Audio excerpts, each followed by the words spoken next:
मित्रांनो एक सॅड खबर हे बघा, एकदम चांगली होती काल माझी, अचानकच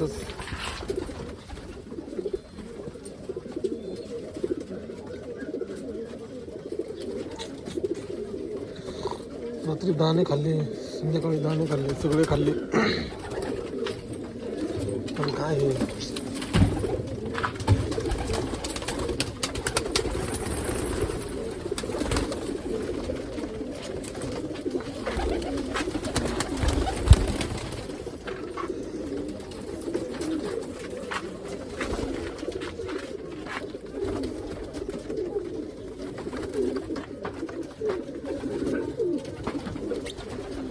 हे सगळे मोठे झालेले घरचे पट्टे मित्रांनो.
चालेल.